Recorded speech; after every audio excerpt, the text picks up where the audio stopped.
Camels, fun to ride, tragic to ride into. Israel's desert roads are the site of recurring traffic accidents caused by wandering camels. Police receive 1,000 complaints every year of camels on the roads. Sometimes those accidents are fatal. Cars are made to sustain impact either in the front or the rear, but they're not made to sustain impact from above.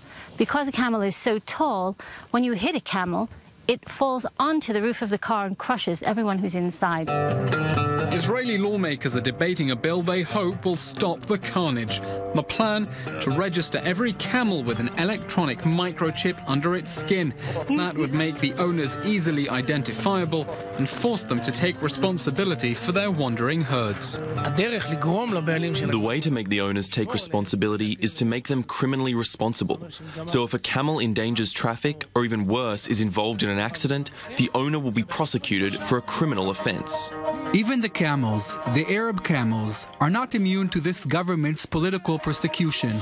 The Bedouins say they're worried the microchips could harm human health because they eat the camels. We are against tagging if it gives you cancer. The electronic chip between the skin and the flesh is cancerous if you drink the camel's milk or eat its meat. It's been checked by the Ministry of Health. The Ministry of Health says it said no such thing. The Bedouins say they're willing to have a camel DNA database instead.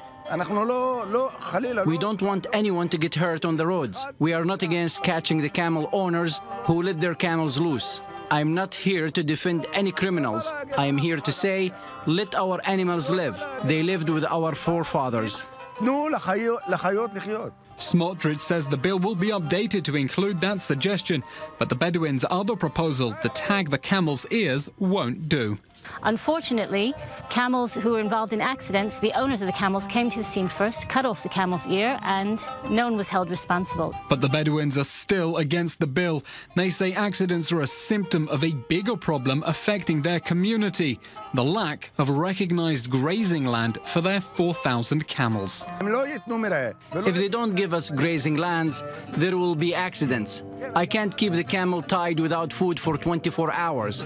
If he cuts himself loose, he goes wild looking for food. He's not looking out for oncoming cars. And Arab lawmakers say the solution is to officially support camel breeding. The solution is to allocate grazing land for the camels and then fence it off and keep them far away from the roads. The NGO behind the bill is the right-wing group Regavim. It's also campaigning against the Bedouins' claims to vast tracts of the Negev. Regavim says this demand is unreasonable, especially in such a small country. The bill passed its first reading by a wide margin with cross-party support, with only the Arab Joint List and the left-wing Meretz party against it.